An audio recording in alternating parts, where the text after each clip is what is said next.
16 years.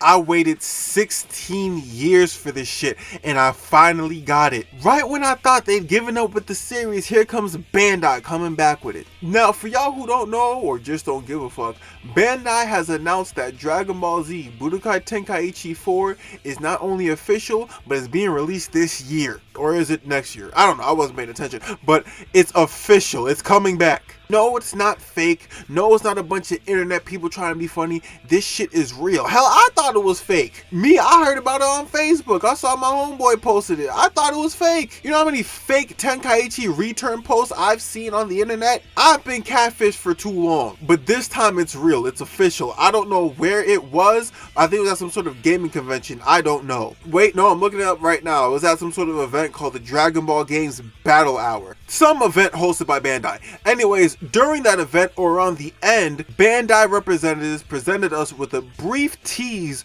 of the newest Tenkaichi game. And they was kind of slick with it. See, in the beginning, they showed us like the gameplay for the first 3 Tenkaichi, you know, Tenkaichi 1, 2, and 3. After that, they opened it up with the intro for Tenkaichi 4.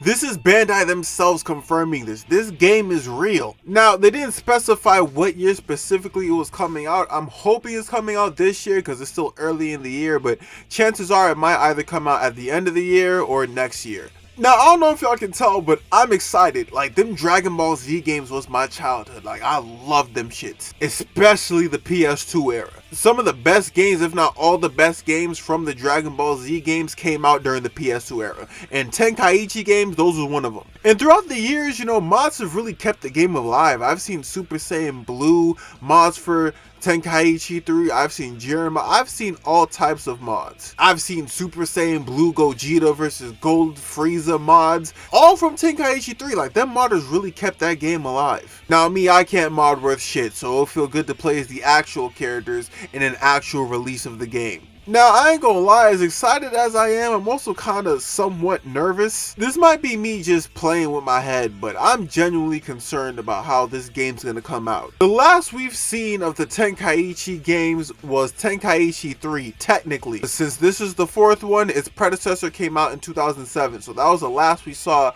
of the Budokai Tenkaichi series. That was the PS2 era. This is the PS5. 2 very different generations of gaming. The atmosphere today is very different of the atmosphere of gaming in the PS2 era. Y'all already know my opinions on the old version of gaming. I feel like there was a lot more creativity and heart put into that era of video games compared to now. And I also feel like there was a certain level of problems that we have now that we didn't have back then. For example, DLCs and pay-to-play games. See, DLCs weren't really a thing in 2007, so if you want to unlock like other characters, they'll probably like do some hidden character shit in the campaigns like they did with the other old Dragon Ball Z games. They had their own ways of you unlocking and finding more and more characters. Nowadays, if you want more characters, yeah, you can unlock them throughout the story, but there's also DLC, which comes with like 10 new characters every month or two, depending on how much DLC that they drop. For example, let's look at Xenoverse 2. Half the roster, if not more, of Xenoverse 2 are DLC characters. And the Xenoverse 2 roster is massive. I think there might be like 100 characters. Half them shits is DLCs. You had to buy them. And don't get it twisted, I love Xenoverse 2, but there's a lot of content in that game that you had to pay for. They didn't do too much DLC with Dragon Ball Z Kakarot, but they did a little bit with Dragon Ball Z Fighters. Once again, not as much as Xenoverse 2, but still, it was there. So I guess what I'm trying to say is I'm kind of worried that with Tenkaichi 4, even though I'm excited because it's attached to the name of a series that I loved as a kid, I'm worried because what if this is just another cash grab? Bro, imagine they do Budokai Tenkaichi 4, but the format is the same format from Ultimate Tenkaichi. Y'all remember what I'm saying? You know the whole rock, paper, scissors gameplay that they did with Ultimate Tenkaichi? Imagine if they do that shit. I'd break my PlayStation. Hell no. Worry aside, I'm very excited for this game and I'm glad it's happening.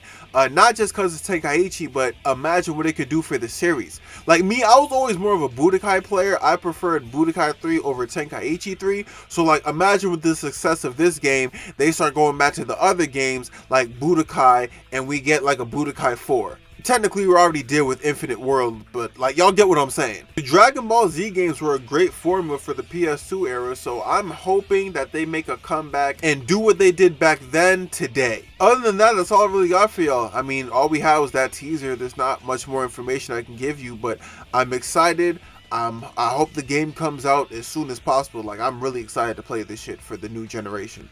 But that's all I got for y'all. I hope y'all enjoyed this episode of Reggie TV. I know I said I was going to do a Max Payne vid, but I had to get this shit out the way. I'm probably going to get that out over the weekend. But I hope y'all enjoyed it. I'll see y'all on the next one. Peace.